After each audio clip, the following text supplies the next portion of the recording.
restrictions in regards to his movement, and so part of his job or his career requires that he travel, and so he does that, or he had done that on a regular basis prior to the case, and that's oftentimes how he makes his income. That's how he makes his living, and so that's a large part why we've asked the court to allow him to be able to travel. Additionally, as I had mentioned in the motion, his grandmother was very sick at the time that I drafted the motion, but she has since passed. Her funeral is I believe this weekend. Next week. Yeah. Next week. But in regards to the overall request for him to travel, it's just our desire to make it so that he doesn't have to contact the court for every instance. He has, as the court's aware, posted a bond in this case. We had an earlier setting on that, and he's here today, and I anticipate that he'll be here for any future setting. So we'd ask the court grant that request for him to be able to leave the state. Well, let me ask you, when you say he travels frequently out of state, what does that mean? Like how many times a month, that sort of thing? Approximately. Obviously, months would be different. I think it varies just upon like what's happening. He from my understanding, frequents social events, things that are happening in various cities and things like that. And so it just depends on what's going on where, as to where he's traveling and when he's traveling. Is that correct? Yeah. But are we talking about once a month, some months never, Yeah, 2 or 3 times a month, that type of thing? He would like to explain. Sure. I'll let him, Go because ahead. I think he'll. Yeah, sure. Thank you, Your Honor. So, yeah, basically, part of what I do as a citizen journalist and, making video content, I cover sort of trending topics. So there might be a month or two where I don't travel really at all, and then maybe, there's a Trump rally every couple days. I might go to a couple different states in like a week or two span. So it's based off the events, but sometimes it happens very quickly. Something gets announced, I need to fly out, cover the event, and that's how I make my income. So we tried to request dates from the court, and it seemed to take over a month, a very long time, and so that's been difficult. But that's basically how that works. I've read the state's response where you want to have a hearing every time he leaves. Or to notify the court, Judge. It's not dissimilar to its federal release conditions, Right. which provide defendant to notify PSA in advance of all travel outside of Arizona. So I don't think that the state's position was dissimilar to what he's already required to do with respect to his federal case. But does the federal require him to get an approval? Or Now, just I believe counsel provided me a copy of his release Right. conditions. It indicates court to approve travel outside of continental U.S. Defendant to notify PSA in advance of all travel outside of Arizona. Right, but your response was that we should decide on a case-by-case basis. Correct. That would be a lot. I'm sorry? That would be a lot.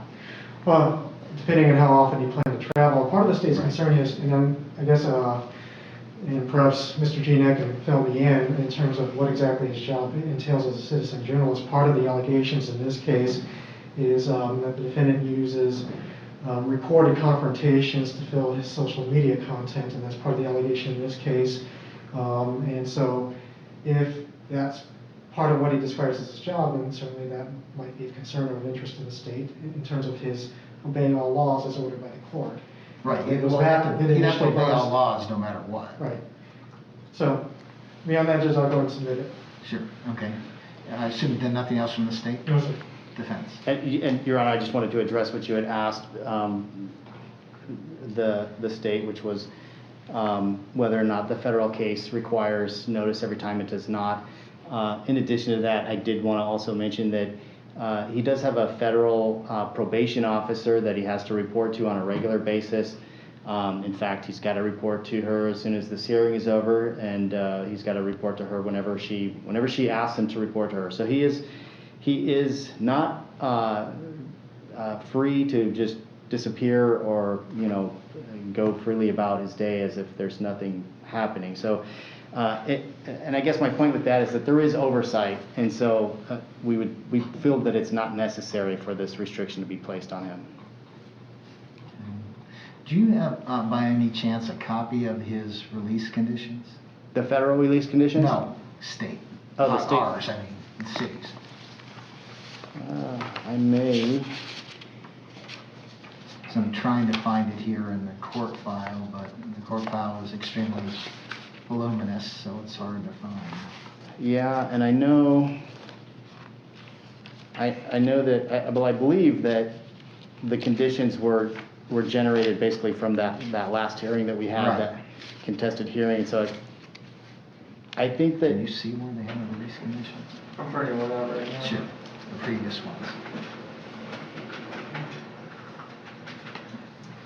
This is the one I see so far, unless it's multiple. No, there's another one. No, okay.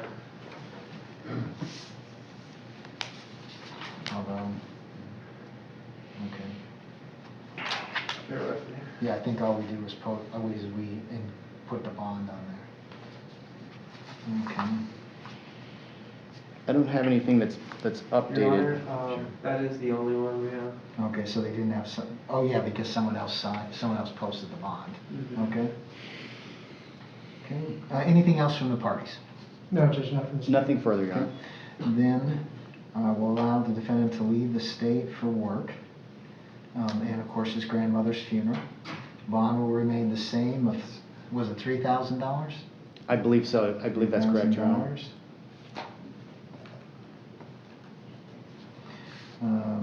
Defendant is not to go to the scene of the alleged crime, which is Gilligan's.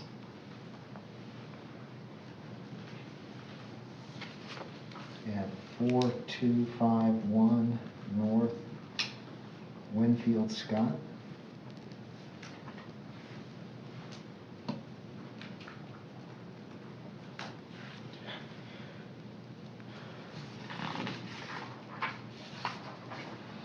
Defendant is not to consume alcohol or illegal drugs.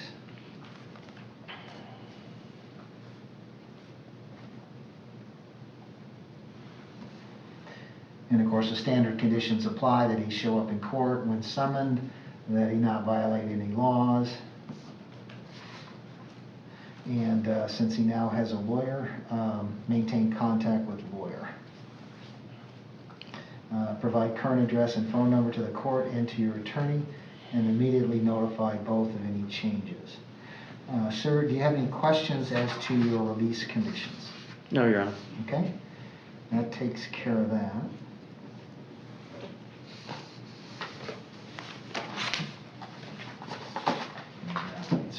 Okay, now the TRC.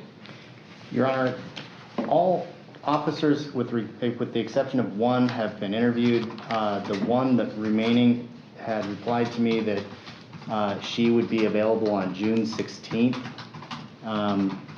And so that's the only one that's left. I think after that there'll be, I've spoken with Mr. Austin in regards to possibly a pretrial resolution. And then I guess once we've kind of hit that point, we'll make a determination if it can be resolved pretrial or not. In regards to scheduling an additional TRC, Your Honor, I am going to be out of the state for a family wedding and trip. It's going to be from June 16th through July 4th or 5th. No, I think it's the 5th or the 6th. So I would just ask that we set a TRC after July 6th if possible, Your Honor. Okay, State? No position, Judge. Okay, I will grant defense attorney's motion to continue. Time will be excluded. I'll put don't set between June 16th and July 6th, set after July 6th. Thank you, Your Honor. Okay. Anything additional from the parties? Nothing further, Your Honor. Okay, thank you all. Thank you.